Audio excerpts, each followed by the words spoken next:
সরকারের প্রথম ১০০ দিনে সরকার মূলত হচ্ছে সংস্কারের উদ্দেশ্যে বিভিন্ন কমিশন গঠন করেছেন। এই পর্যন্ত সীমাবদ্ধতা। এখন এই কমিশনগুলা তাদের প্রয়োজনীয় সংস্কার করবে। যেই ৫ আগস্ট যে কারণে গঠিত হয়েছে যে একটি সরকার কীভাবে ফ্যাসিস্ট হয়, কীভাবে স্বৈরতন্ত্র কায়েম হয়। আমার কাছে যদি আপনি কোশ্চেন করেন, আমি ফার্স্ট প্রায়োরিটি দিব নির্বাচন কমিশন সংস্কার করে এবং হচ্ছে নির্বাচনের ব্যবস্থাকে সংস্কার করুন, অর্থাৎ যেই প্রক্রিয়ার মাধ্যমে একটি সুষ্ঠু অবাধ নিরপেক্ষ এবং লেভেল প্লেইং ফিল্ড নিশ্চিত হয়। এটি প্রথম জনগণের চাহিদা, কারণ জনগণ গত ১৫-১৬ বছর তাদের ভোটাধিকার থেকে বঞ্চিত। দ্বিতীয়ত হচ্ছে মানুষের মত প্রকাশের স্বাধীনতা এবং একেবারেই ক্ষুণ্ণ হয়েছে, তাই মত প্রকাশের সাথে যেই সংবিধানগুলো, আইনগুলো, রাইটসগুলো জড়িত, এগুলোকে দ্রুত সংস্কার করা। এরপর হচ্ছে মানুষের মৌলিক অধিকারগুলো, এর সাথে সংশ্লিষ্ট কমিশনগুলো আগে সংস্কার করা প্রয়োজন। আমার কাছে যেটা মনে হয়, আমার বেসিক ওপিনিয়ন সেটা হচ্ছে কি, আমাদের মনে হয় যে ছাত্রদের পক্ষ থেকে যে ছাত্রদের কমিটি গঠন করে প্রতিটি যত বড় বড় বাজার আছে, লাইক কারণ বাজার হতে শুরু করে যত বাজার আছে সেগুলো মনিটরিং করা। কারণ যে টাস্ক ফোর্সগুলো গঠন করা হচ্ছে সেই জিনিসগুলো দেখা যাচ্ছে যে আরও ত্বরান্বিত করা উচিত কাজের। তো সেই ব্যাপার থেকে আমার কাছে মনে হয় যে প্রশাসনিক যেই কাজগুলো নেওয়া হয়, যে স্টেপগুলো নেওয়া হচ্ছে, সেগুলো যেন আরও বেশি ফলপ্রসূ করা হয়, সেই ব্যাপারগুলো নজরদারিতে নেওয়া। আমার কাছে যেটা মনে হয় যে ছাত্র হতে শুরু করে যত ভোক্তা অধিকার সংরক্ষণে যারা কাজ করছে তাদেরকে আরও বেশি করে এই ব্যাপারগুলোতে নজরদারিতে নিয়ে আসা আর সব কিছু একটা মনিটরিংয়ের কার্যক্রমে নিয়ে আসা। যত সিন্ডিকেট আছে, আমার কাছে মনে হয় যে এখনও চাঁদাবাজি হতে শুরু করে অনেক জায়গায় আমরা শুনে থাকি যে অনেক জায়গায় চাঁদাবাজি হতে শুরু করে সব কিছু এখনও হচ্ছে, সিন্ডিকেট এখনও আছে। তো সেই ব্যাপারগুলো যারা প্রশাসনিক ক্ষেত্রে কাজ করছে তাদের সেই ব্যাপারগুলোতে দৃষ্টিপাত করা আমি অনেক বেশি মনে করছি যে এই জিনিসগুলো নেওয়া উচিত। ইদানিং যা ফেসবুকে দেখতেছি বা আশেপাশে যা দেখতেছি যে প্রশাসনের দিকটা খুব দুর্বল, কারণ আমি নিজেও বাইরে খুব একটা সেফ ফিল করি না। মানে এমন না যে আগেও খুব ভালো ছিলাম এখন নাই, বাট ওভারঅল মনে হচ্ছে যে টিজিং করাটা, স্লেজিং করাটা অনেক বেড়ে গেছে। হ্যাঁ, ওভারঅল। আর এরপরে ট্রাফিকের সমস্যাটা, যেহেতু ট্রাফিক পুলিশ তাদের দায়িত্ব ঠিকমতো পালন করছে না, তো স্পেশালি আমার বাসার সামনে যে রোড, চারদিক দিয়ে গাড়ি চলাচল করে, তো ওই জায়গাটা স্টুডেন্ট দাঁড় করাই দিছে, তারা নিজেদের মতো গল্প করে, পুলিশরা তাদের মতো গল্প করে। তো এখন আমরা যখন পার হইতে যাই, মানে মানুষের জন্য দাঁড়ায় থাকা লাগে যে কেউ এসে পার করাই দিবে, কারণ একা একা পার হইতে ভয় লাগে। তো এই সব জিনিসগুলো মেনলি হচ্ছে পুলিশ যদি আরেকটু স্ট্রং হতো বা প্রশাসন যদি আরেকটু ভালো হতো, তাহলে আমরা একটু সেফ ফিল করতাম। সিন্ডিকেটটা আসলে ভাঙা উচিত, আর এমন ব্যবস্থা এনশিওর করা উচিত যাতে দ্রব্যটা সরাসরি উৎপাদনকারী থেকে ভোক্তার কাছে পৌঁছায়। মানে মাঝখানের এই গ্যাপটা আর একটু কমানো উচিত, কারণ যেই দামে প্রডিউস করতেছে সেই দামে তো আমরা পাচ্ছি না, আমরা বিশাল মার্জিনে পাচ্ছি। এর ফলে বাংলাদেশের বেশিরভাগ মানুষই তো মধ্যবিত্ত, নিম্নবিত্ত, তো একদম হায়ার ক্লাস মানুষ ছাড়া তো এফোর্ড করতে পারতেছে না। আর মিনিমাম যেটা দরকার, যেমন আমাদের ডিম, মাংস, মাছ, এগুলোর দাম এত বেশি যে বেশিরভাগ বাসায় নিরামিষ খাবার হচ্ছে বা একদমই হচ্ছে না, টানাটানি চলতেছে। তো এই জিনিসটাতে অনেক বেশি তাড়াতাড়ি ফোকাস করা উচিত। বর্তমানে আরেকটা ব্যবস্থা করা হচ্ছে যে টিসিবির মাধ্যমে যে কম দামে দেওয়া, কিন্তু সবার পক্ষে যে বিশাল একটা লাইন, তো সবার পক্ষে গিয়ে এই যে এরকম ভিড় ঠেলে কেনাও পসিবল না। আবার অনেকে ইনফরমেশনও পায় না যে কোন কোন জায়গায় দেওয়া হচ্ছে। আবার ইনফরমেশন পেলেও কারো এত অঢেল সময় থাকে না যে দীর্ঘব্যাপী লাইনে দাঁড়িয়ে জিনিসটা কালেক্ট করা। সো এটাও একটা প্রবলেম। অ্যাকচুয়ালি মূলত যে ডলার যে সংকট বা ক্রাইসিস ছিল, এই ক্রাইসিসের আগে যারা ক্ষুদ্র ব্যবসায়ী ছিল, যারা মনে করেন 1 কোটি 2 কোটি টাকায় বিজনেস করতে পারতো, তারা ব্যাংকে গেলেই উইদাউট মার্জিনেই আপনার এলসি খুলতে পারতো। অর্থাৎ আমি একটা ব্যারিং ইন্ডাস্ট্রিতে আছি, তো আমার প্রিভিয়াস কোম্পানিটা এরকম 10% 5% মার্জিন দিয়েই সে এলসি করতে পারতো।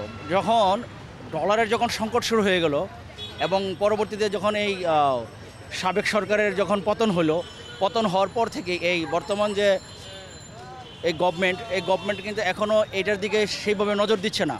অর্থাৎ আপনি কিছু ব্যাংকে যার সম্পর্ক ভালো তাকে 10%, 20%, 50%, আবার আপনি যার সাথে সম্পর্ক ভালো না তাকে 100% মার্জিন দিয়ে এলসি করতে হয়।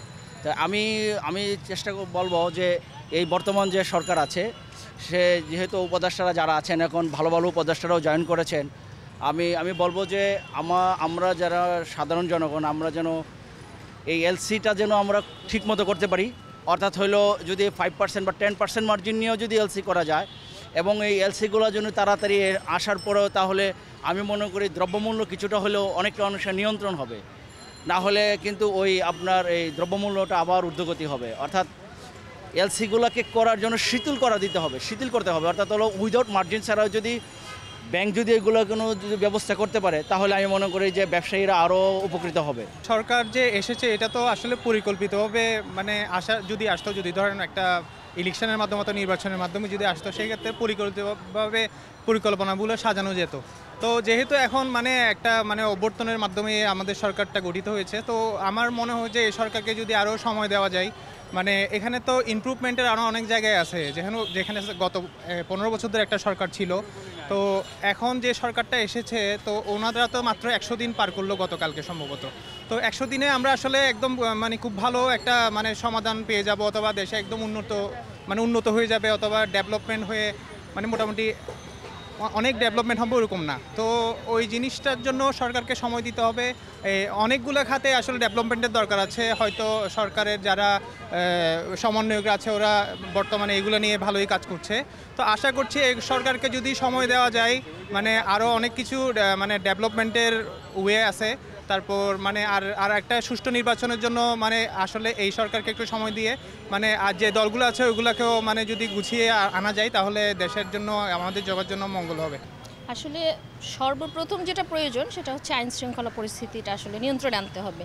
দ্বিতীয়ত ব্যাংক খাতগুলোকে অবশ্যই আপনাকে ঠিক করতে হবে। তারপরে তো মানুষের পরবর্তী পর্যায়ে ধরেন এরপরে আইন শৃঙ্খলা আছে, দ্রব্যমূল্য আছে, মানুষের মান তো উন্নত হইতে হবে। ব্যবসা বাণিজ্যের অবস্থা খারাপ, ব্যবসা বাণিজ্যগুলোও আসলে চালু করতে হবে। আসলে সব জায়গায় সব পরিস্থিতি আপাতত একেবারেই খারাপ, এটাকে আরও ভালো করতে হবে। সেই ক্ষেত্রে আমি মনে করি প্রধানত আইন শৃঙ্খলা আর ব্যবসা প্রতিষ্ঠানগুলো ঠিক করতে হবে, আর হচ্ছে ব্যাংক খাতটাকে অবশ্যই ঠিক করতে হবে ফার্স্ট। অনেক ব্যয় সামঞ্জস্যতা বাড়ছে, যেমন আমাদের নিজেদের ঘরের বুয়াকে দিয়েই আমি বলি, হ্যাঁ বুয়ারা আগে যেরকম মানে মোটামুটি খেতে পারতো, কিন্তু আসলে এখন তো ওদের অবস্থা খুবই খারাপ। সামান্য আমি একদম নিম্ন স্তরের মানুষের কথাই বলতেছি যে ওদের অবস্থা কিন্তু আরও খারাপ। আর আমরা যারা মধ্যবিত্ত ওরা কিন্তু বলতেও পারি না, আমাদের প্রবলেম আমরা বলতে পারতেছি না, ওরা তো বলতে পারে। সেই জন্য আসলে আর একটু ভালো হওয়া দরকার, তবে হবে, আমরা আশা করি হবে। আমি এটা বলতে চাই যে সংস্কারগুলো হচ্ছে সেগুলো মোটামুটি লজিক্যাল, এবং আমাদের আরও রিফরমেশন দরকার আছে। সেটা হচ্ছে যে আমাদের বাংলাদেশে গত 15 বছরে যে এরকম লুটপাট দুর্নীতি আছে সেগুলো রিকভার করা দরকার, এবং সেগুলো আইডেন্টিফাই করে ঠিক আছে ওই সব লোকজনকে সরিয়ে দেওয়া দরকার। আর বিশেষ করে জীবনযাত্রার মান উন্নয়নের জন্য সাধারণ জনগণ যেহেতু আমাদের মানে প্রভার্টি লাইনের নিচে বাস করে ম্যাক্সিমাম, সেহেতু হচ্ছে জিনিসপত্রের দাম, তারপরে আরও যেই জিনিসগুলো আছে ঠিক আছে ওই জিনিসগুলো কন্ট্রোলে নিলে আমার মনে হয় যে জীবনযাত্রার মান উন্নত হবে এবং এই সরকার সফল হবে। একটা পর্যায়ে পর্যন্ত মধ্যবিত্তের ক্রয়সীমার মধ্যে ছিল আওয়ামী লীগের আমলে, কিন্তু লাস্ট 2 বছর ধরে মানে আওয়ামী লীগ রিজিমের সময়ই 2 বছর সময়টাতে আসলে দেখা গেছে কি দ্রব্যমূল্য আসলে মধ্যবিত্তের নাগালের বাইরে চলে গেছে, যেখানে আসলে নিম্নবিত্ত বা হচ্ছে মধ্যবিত্ত মানুষজন আপনার আসলে ভোটের রাজনীতি বোঝে না, বা হচ্ছে সে আসলে আপনার পলিটিক্সটা বা জিও পলিটিক্সটা কীভাবে চলে এই জিনিসটা বোঝে না। তারা জাস্ট একটা জিনিস বোঝে যে তাদের আসলে হচ্ছে যে পেটের মধ্যে ভাত থাকলেই চলবে, তারা 2 বেলা 2 মুঠো ভাত খাইতে চায়। কিন্তু আওয়ামী লীগ পরবর্তী সময়ে এসে আসলে ইন্টিম গভর্নমেন্টের কাছে মানে আমাদের একটা চাওয়া পাওয়ার জায়গা ছিল বাজারে যে সিন্ডিকেট, এই সিন্ডিকেটটা আসলে তারা ভেঙে দিবেন, কিন্তু গত 3 মাসে আসলে তাদের সিন্ডিকেট ভাঙার মতো কোনো পদক্ষেপ তারা আসলে গ্রহণ করেন নাই। ওই জায়গা থেকে আসলে এই দ্রব্যমূল্যের ঊর্ধ্বগতির যে জায়গাটা, এখান থেকে আসলে আমরা কিছুটা হতাশ। মানে তত্ত্বাবধায়ক সরকার বলেন বা এই অন্তর্বর্তীকালীন সরকার বলেন, এনাদের আসলে একটা দায়িত্ব হওয়ার কথা ছিল যে ওনারা আসলে এই যে নিত্য প্রয়োজনীয় যে দ্রব্য এটার আসলে দাম কমাবেন এবং জনগণকে আসলে একটা সহনশীল মাত্রায় জিনিসপাতি কেনার জন্য আসলে একটা সুযোগ করে দেবেন, সেটা আসলে তারা করতে ব্যর্থ হয়েছেন অনেক ক্ষেত্রেই। দ্রব্যমূল্যের ঊর্ধ্বগতি আসলে কখনোই কারাপশনের জন্য না, এটা হচ্ছে বাজার নিয়ন্ত্রণ করার যে সিন্ডিকেট সেই সিন্ডিকেটটার জন্য। এখন আওয়ামী লীগ সরকার চলে গেছে আজকে প্রায় 3 মাস, কিন্তু 3 মাস পরবর্তী সময়ে আপনি আসলে বাজারে সিন্ডিকেট ভাঙার জন্য কি করছেন, যেটা আসলে বাজারে সিন্ডিকেট নিয়ন্ত্রণ করতে পারবে ওই জিনিসটা আসলে আপনাকে দেখা উচিত, এবং ওখানে আসলে একটা থার্ড পার্টি অডিট করা উচিত যে কেন আসলে হচ্ছে যে বাজারটা আসলে কারা নিয়ন্ত্রণ করছে বা বাজারের আসলে প্রভাবক কারা, কেন আসলে হচ্ছে বাজার আপনি কন্ট্রোল করতে পারতেছেন না। আপনি সরকারের থেকেও আওয়ামী লীগের লোকজন তো চলে গেছে সরকার থেকে, তাহলে আসলে কেন এখন বাজার নিয়ন্ত্রণ করা যাচ্ছে না, এটা আসলে দেখা উচিত, এটা ফোকাস করা উচিত আসলে সরকারের। ওনাদের সবাই নিজ নিজ জায়গা থেকে যোগ্য, কিন্তু ওনারা আসলে ওই জুলাই বিপ্লবের স্পিরিটটা কি আসলে নিজেদের মধ্যে বহন করেন কিনা, বা জুলাই বিপ্লবের সাথে তাদের আসলে কন্ট্রিবিউশন কতটুকু, ওই কন্ট্রিবিউশনের জায়গা থেকে আসলে একটা প্রশ্ন থেকেই যায়, তারা আসলে স্পিরিটটাকে আসলে কতটুকু ধরতে পারবেন, বা পরবর্তী সময় আসলে তাদের এই স্পিরিটটা কাজে লাগিয়ে আসলে জনগণের জন্য তারা কি করতে পারবেন, এখানে একটা সন্দেহের জায়গা থাকেই আসলে। আপনি যখন এনাদেরকে গভর্নমেন্টে নিচ্ছেন, তাদেরকে ইনক্লুড করছেন, এর পাশাপাশি আপনার কিন্তু একটা জবাবদিহিতার জায়গা ক্রিয়েট করতে হবে। আপনি তো চাইলে এসে হচ্ছে যে আপনাকে আমি আজকে ফেসবুকে স্ট্যাটাস দিলাম, আপনি কালকে এসে তো আমাকে হচ্ছে যে বলতে পারেন না যে ভাই আপনি আসেন, আপনি উপদেষ্টা হয়ে যান। কিন্তু এই যে প্রসেসটার মধ্যে একটু সমস্যা আছে এখানে। আসলে মানুষের চাওয়া পাওয়া, যেহেতু আপনারা জনগণের ম্যান্ডেট নিয়ে আসছেন, তাহলে জনগণের চাওয়া পাওয়াটাকে আসলে প্রাধান্য দেওয়া উচিত আমার মনে হয় আর কি। যে উপদেষ্টা নিয়োগের ক্ষেত্রে আমার মনে হয় যেটা খেয়াল রাখা উচিত, যে আমরা যে জুলাই বিপ্লবটা করলাম, বা যে গণ অভ্যুত্থান বলেন বা বিপ্লবী বলেন, যেটাই বলেন, সেটার যে স্পিরিটটা আছে বা সেটার মেইন ইয়াটা কি, যে আমরা একটা ফ্যাসিবাদী সরকারের পতন ঘটাইছি, একটা ফ্যাসিবাদী ব্যবস্থার পতন ঘটাইছি। তো আমার মনে হয় এইখানে যাদেরকে আমরা উপদেষ্টা হিসেবে চাবো, আমরা কখনোই চাবো না তাদের সাথে সেই ফ্যাসিবাদী গভর্নমেন্টের সদস্যদের কোনো রকমের কোনো অ্যাফিলিয়েশন থাকুক, এটা আমরা আসলে কখনোই চাবো না। লেটেস্ট যেই কয়েকজন উপদেষ্টাকে নিয়োগ দেওয়া হয়েছে, এদের মধ্যে কয়েকজনের সাথে আসলে এই অ্যাফিলিয়েশনটা আমরা দেখতে পাচ্ছি। সো এই দিক থেকে আমি আসলে ব্যাপারটাকে খুব একটা পজিটিভলি নিচ্ছি না। যদি আপনি কালচারাল দিকের কথাও বলেন, মুস্তফা সরোয়ার ফারুকীকে নিয়ে যে কন্ট্রোভার্সিটা হচ্ছে, আমার কাছে মনে হয় না যে মানে অনেকের লজিকটা হচ্ছে এরকম যে কালচারাল ফ্রন্টে এমন কাউকে দেওয়া উচিত যে আমাদের কালচারটাকে আপগ্রেড করতে পারবে। হ্যাঁ, মুস্তফা সরোয়ার ফারুকী অনেক ট্যালেন্টেড একজন আর্টিস্ট, আমি সেটা ডিনাই করবো না, কিন্তু আমার মনে হয় he is not the only one who is blessed with the talent. এবং আমার কাছে মনে হয় যারা ওই ট্যালেন্টটাকে ফ্যাসিজমের অ্যাগেনস্টে কাজে লাগাইছে, তাদের মধ্যে থেকে আমাদের তুলে আনা উচিত। দ্রব্যমূল্যর ব্যাপারটা আসলে এটা আসলে খুব দুঃখজনক যে এখনও আমাদের মানুষের দ্রব্যমূল্যের এই ব্যাপারগুলো আসলে সলভ হয় নাই।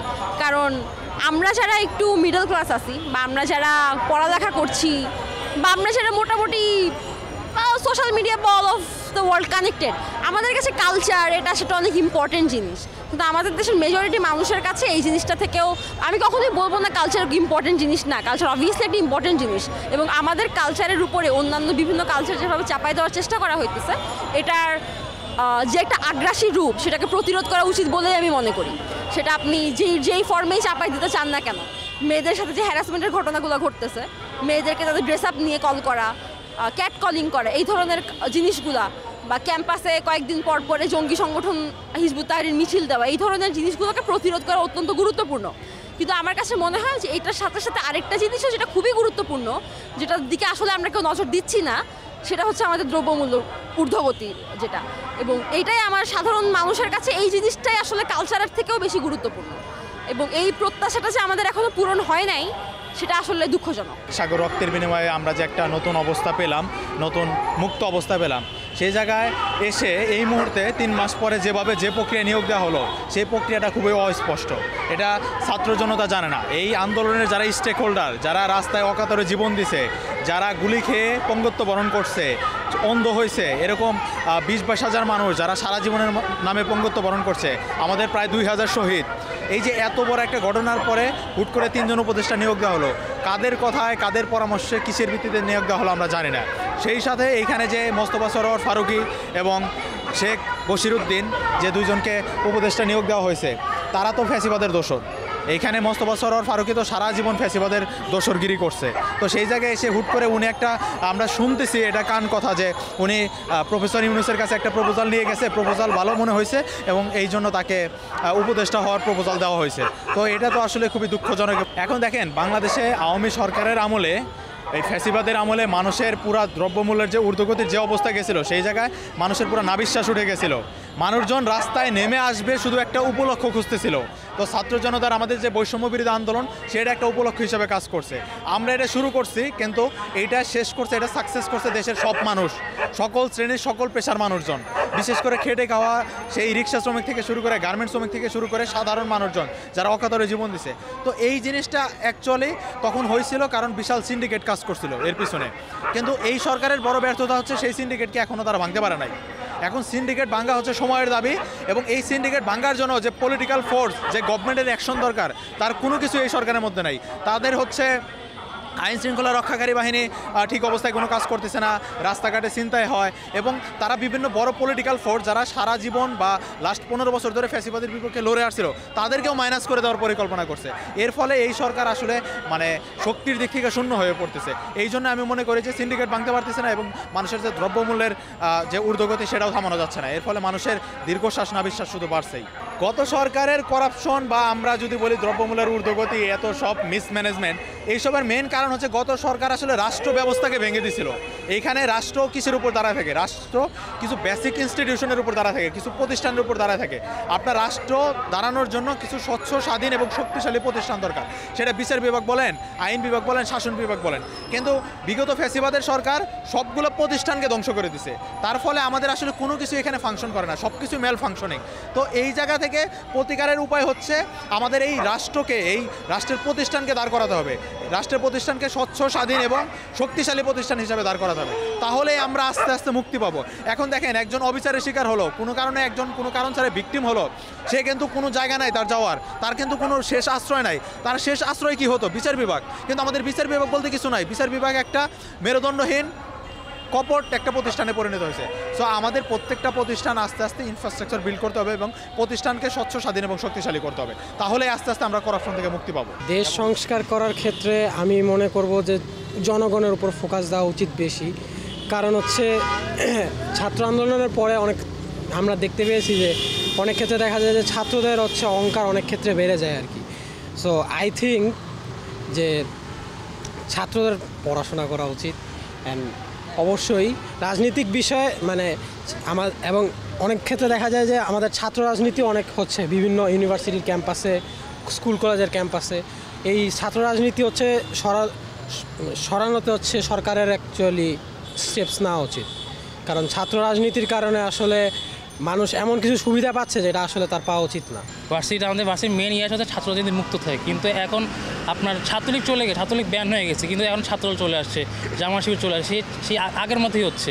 এই যে কয়েকদিন আগে বিএনপির র্যালি হলো, বিএনপির র্যালিতে সবাই রাস্তায়, এই যে আমার অনেকগুলো ফ্রেন্ড রাস্তায় গাড়ি ওরা বের হয়েছে, তো গাড়ি ওদের কি একটা পেন্ডেন্ট লাগা, যে পেন্ডেন্ট দিচ্ছে আর ওর সাথে চা দিতে হয় বাধ্যতামূলক, তো লাভ তো হইলো না। সেই আগে লিগ ছিলাম, দল চলে আসছে। তো ভার্সিটিগুলোতেও সেম, সেই আগে বঙ্গবন্ধুর ইয়া লাগানো থাকতো, এখন জিয়া রহমানের লাগাই দিয়েছে, তো সে লাভ তো তেমন কিছু হইলো না। আমরা আগে যাই চলে আসতেছি। তারপরে যে আপনি যদি রাষ্ট্র সংস্কার বলেন, রাষ্ট্র সংস্কারের ক্ষেত্রে এখন আমরা দেখতেছি অনেক যারা মানে এক্সপিরিয়েন্স ছাড়া, এক্সপিরিয়েন্স নাই, এক্সপিরিয়েন্স অভাবে অনেকজনকে বোঝাচ্ছে, এই জন্য অনেক ভুল স্টেপ নিতেছে, সেজন্য আমাদের ব্যাকফায়ার হইতেছে অনেক। তো যে কারণে আমাদের বিপ্লবটা হয়েছে, ওই বিপ্লব থাকতেছে না, সে আমরা আগের জায়গায় চলে আসতেছি, আমরা আগের মতো চলে আসতেছে। তাই যে আপনি যদি দেখেন বিপ্লবের কিছুদিন পরে রাস্তাঘাট ঠিকঠাক ছিল, ছিল, ছাত্ররা ছিল, কিন্তু যেই ছাত্র চলে গেল, সেই ট্রাফিক পুলিশ আসলেন, ট্রাফিক পুলিশ আগে তো ওরা সরকারের গোলামের মতো কাজ করছে। এখন ওদের নিজে একটা ক্ষোভ আছে ছাত্রদের উপর, এখন ওরাও কোনো কাজ করে না, এখন রাস্তা এখন আবার আগের মতোই রয়ে গেছে। তো আমাদের বিপ্লবে অ্যাকচুয়ালি তো কোনো যে আউটকাম তো আর স্টেবল তো থাকলো না, সেই আমরা আগের জায়গায় চলে আসতেছি। এখন নিত্যপণ্য জিনিস পারবে কি না পারবে না, সেটা তো একটু জিনিসের যে কোনো জিনিস একটু ধৈর্য ধরা লাগে। আমরা তো সব কিছুই তো তাড়াতাড়ি করে ফেলাই, কিন্তু তাড়াতাড়ি করতে গেলে হয় না জিনিসটা। আসলে 16 বছর 18 বছর একজন চালাইছে, তার পরিপ্রেক্ষিতে আরেকজন আসছে, যদি ঠিকঠাক চালাইতো তাহলে তো আর পরিবর্তন হতো না, তাইলে কিন্তু পরিবর্তন হতো না, তাইলে এই সরকারই থাকতো। কিন্তু সরকার ব্যর্থ হওয়ার কারণ হইলই যে এই সিন্ডিকেটের কারণে। তো এটা এখন কীভাবে সামনেতে যারা আসবে, আমাদের বিশ্বাস যে ভালো আসবে সেই আসবে। আওয়ামী লীগও বুঝি না, বিএনপি বুঝি না, জামাতও বুঝি না। যে রাষ্ট্র জনগণকে ভালোবাসবে, রাষ্ট্র ভালোভাবে চালাতে পারবে, সেটাই আমাদের প্রয়োজন, সেটাই আমাদের দরকার। আমাদের দেশের যে শিক্ষার ব্যবস্থা, এটার প্রথম লাগবে সংস্কার করতে। কারণ আমাদের দেশের জাতি যদি সংস্কার না হয়, যদি আমরা ভালোভাবে শিক্ষিত না হতে পারি, তাহলে কিন্তু আমরা আমাদের যে সমস্যাগ্রস্ত সাইডগুলো এগুলো ধরতে পারবো না। তার জন্য দরকার আমাদের একদম হাতে কলমে যেটা শিক্ষা, সেইটা। দেখেন কিছুদিন আগে অটো পাস দেওয়া হলো, এইচএসসি ব্যাচ, তো ওরা যেভাবে নিল, সরকারটা কীভাবে মেনে নিল, আমার মতে এগুলো মেনে নেওয়ার মতো নেই। আমার কথা হলো শিক্ষাক্ষেত্রে স্ট্রিক্ট হতে হবে সরকারকে, যে এখানে উল্টাপাল্টা পাস আর না চলবে না, এত পরিমাণে প্লাস দিতেছে, এগুলো দিয়ে শুধু শিক্ষিত বেকার তৈরি করতেছে। কারণ আমি 2 দিন পর বেকার হবো, আমার স্যালারি ভালো থাকবে না, আমার জীবনযাত্রার মান তো উন্নয়ন হবে না। অতএব আমাকে আগে প্রপার শিক্ষাটা দিতে হবে, যাতে আমি আমার দেশে কিছু করতে না পারলেও আমি বিদেশে যে আর্ন করতে পারি, আমি দেশের জন্য ভূমিকা রাখতে পারি। আর তারপরে হচ্ছে দেখেন যে যারা চাকরি করতেছে তাদের স্যালারি কিন্তু বাড়তেছে না, কিন্তু দ্রব্যমূল্যের যে পরিমাণ দাম বাড়তেছে, ইনফ্লেশন বাড়তেছে, এটার কারণে কি হচ্ছে যে আমরা যা আয় করতেছি তা আমাদের কনজিউম হয়ে যাচ্ছে। আমরা ঠিকভাবে ওটা ইউটিলাইজ করতে পারতেছি না, আমরা সেভিংস করতে পারতেছি না। ইভেন ইন ফিউচার যখন আমাদের একটা সমস্যা এসে সামনে দাঁড়াবে, তখন আমরা এই যে টাকাটা লাগবে কোথা থেকে পাবো এটা আমরা পারতেছি না, তখন কি করতে লোন করতে হচ্ছে। আর লোনের কারণে একটা পরিবার পুরোপুরি ডিস্ট্রয় হয়ে যাইতেছে বা বিভিন্ন আমাদের দরিদ্র সীমার নিচে বাস করতেছে, এরকম একটা অবস্থা। তো আমাদের যেটা দরকার সেটা হলো আমাদের শিক্ষা ব্যবস্থা প্রথমে ডেভেলপ করতে হবে। তারপর আমাদের শিক্ষা ব্যবস্থার পরে আমাদের যে কর্মক্ষেত্র আমরা কোন জায়গায় প্রবেশ করব, এটার জন্য আমরা যাতে প্রপার একটা জায়গা পাই, এটার জন্য ওইগুলো দেখতে হবে সরকারকে। আর তারপর হচ্ছে যে আমাদের যারা শ্রমজীবী মানুষ আছে নিচু পর্যায়ের, তাদের ইনকামের দিকে দেখতে হবে, যে শুধু ভর্তুকি দিলেই হবে না। আমি ভর্তুকি দিয়ে একটা মানুষকে কতদিন চালাতে পারবো, সে কতদিন চলতে পারবে, যে সরকার থেকে তাদেরকে আমি ডোনেশন দিলাম, ভাতা দিলাম, এটা তো আসলে কোনো লাইফ সাইকেল হতে পারে না। তাদের কি দরকার যে তারা করে খাক, তাদের জন্য অপরচুনিটি তৈরি করা, যাতে সবাই নিজের হাতে পায়ে কাজ করে মানে নিজের টাকাটা আর্ন করতে পারে। আমি মূলত মনে করি যে এই সাইডগুলো বেশি বেশি দরকার। আর যেহেতু দরিদ্র সীমার নিচে আছে তাদেরকে, যেমন একটি বাড়ি একটি খামার একটা প্রকল্প আছে, এখানকার আমি যেটা জানি যে পরিমাণ লোন দেওয়া হচ্ছে সাধারণ মানুষকে, এটা সঠিকভাবে ব্যয় হচ্ছে না। তাদেরকে ব্যয় করার জন্য তাদেরকে একটা প্রপার ট্রেনিংয়ের ব্যবস্থা করতে হবে, যে তোমাকে আমি লোনটা দিচ্ছি সেটা তুমি কোন কাজে ব্যয় করবা। আর এই একটি বাড়ি একটি খামার প্রকল্প আমি মনে করি একটা ভালো একটা সাইট, যেটা সরকারি এর আগে সরকার গ্রহণ করছিল। তো আমি মনে করি এটাকে মানে আরও ডেভেলপ করা উচিত, যে সরকারি আসুক বা যে সরকারি এর পরবর্তী আসুক বা বর্তমান আছে, এরকমভাবে প্রত্যেকটা মানুষকে যদি আমরা ট্রেন আপ করতে পারি, তাহলে মনে হয় জীবনযাত্রা অনেকটাই সহজ হবে। এখন যে পরিস্থিতিটা, অনেকেই অনেক টাকা উপার্জন করে, ঠিক আছে, কিন্তু এখন যে বাজারের যে অবস্থাটা, আমরা স্টুডেন্টরাও মাঝে সাঝে যে দেখি আম্মুদের সাথে, খুবই খারাপ অবস্থা। মাঝখানে শুনেছি যে বাজারের দামটা নাকি কমাবে, হ্যাঁ এরকম কিছু শুনেছিলাম, বাট ওরকম কোনো কিছুই না, অনেক অতিরিক্ত দাম। এই দামে সবার হচ্ছে না। আমরা চাই এরকম একটা সরকার যে কোনো অন্যায় করবে না, ন্যায়ের পথে চলবে। যেমন হচ্ছে এখন কিন্তু গোপনে অনেক চাঁদাবাজি হচ্ছে, হ্যাঁ আগেও তো ওপেনে, এখন হচ্ছে গোপনে।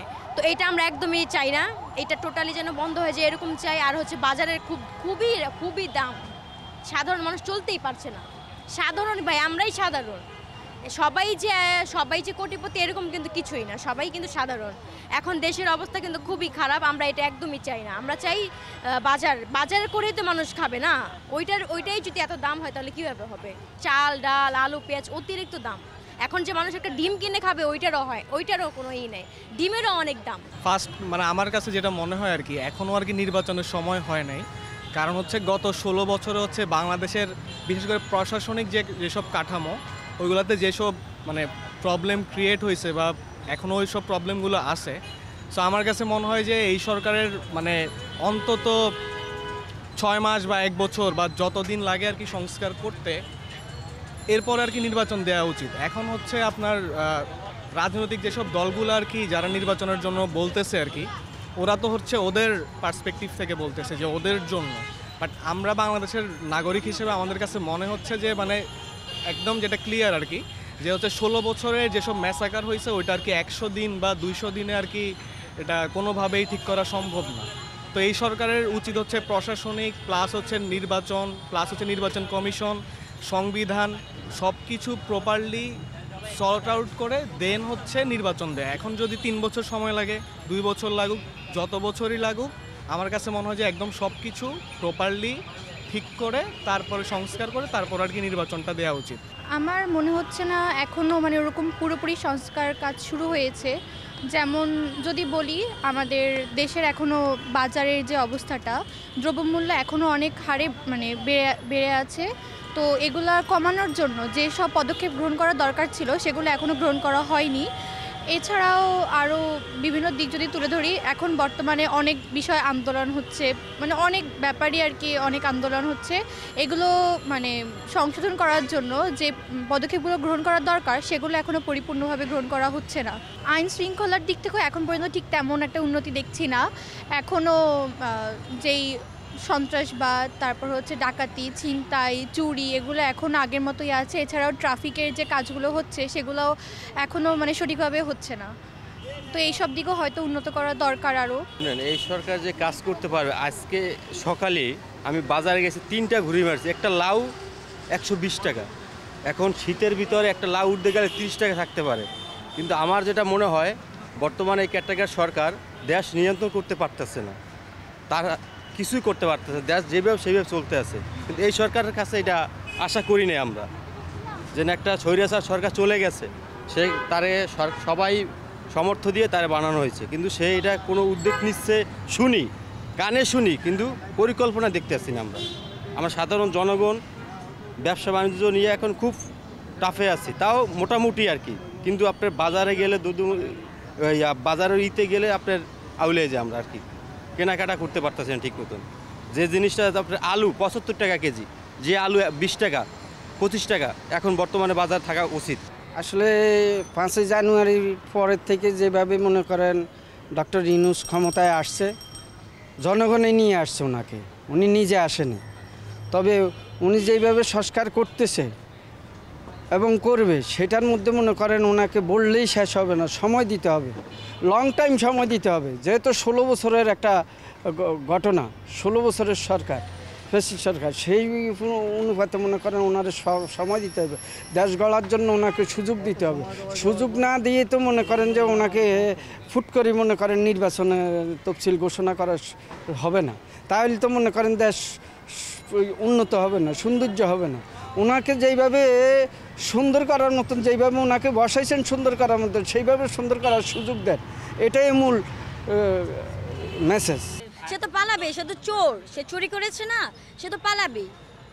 সে না পালিয়ে কই যাবে? এখন আপনি চুরি করছেন, আপনি কি পালাবেন না? আপনি অবশ্যই পালাবেন। কারণ আমার কথা হচ্ছে যে উনি বাংলাদেশে ব্যাক আসুক, আসার পর যে যত মানুষের লোকসান হয়েছে, যত মানুষের ক্ষতি হয়েছে, সে তো ওই ক্ষতিপূরণ দিতে পারবে না। সে তো একটা চোর, বাটপার, সে তো জীবন দিতে পারবে না। চুন্নি একটা, মানুষের টাকা মেরে খাইছে, এই মেট্রো রেল করছে, সব কিছু করছে, আমাদের পেটে লাথি মেরে, আমাদের টাকা দিয়ে, আমাদের বাপের ট্যাক্সের টাকা দিয়ে উনি এসব করছে। বলে যে আমি মেট্রো রেল করছে, এই করছে, সেই করছে। এই যে হচ্ছে আমাদের হচ্ছে অনেক স্টুডেন্ট ভাই বোন অনেকেই হচ্ছে মানে মারা গেছে, অনেকের ক্ষতি হয়েছে। তো উনি ওইটার দিকে ফোকাস না দিয়ে উনি আসছে মেট্রো রেলে, এটা কিন্তু একদমই ওনার ঠিক হয়নি। আয়সা কান্নাকাটি করতেছে, নাটক করতেছে। আমার মতো হচ্ছে উনি একটা অ্যাক্টিং বা মানে উনি যদি কোনো চলচ্চিত্রে বা কোনো নায়িকা মানে কোনো কিছুতে যদি অ্যাপ্লাই করতো, উনি একেবারে মানে এটা হচ্ছে অ্যাক্টরস হয়ে যেত। ওনার জুতা পিটা করলেও মানুষের এখন হচ্ছে জনগণের মন ভরবে না, এটাই।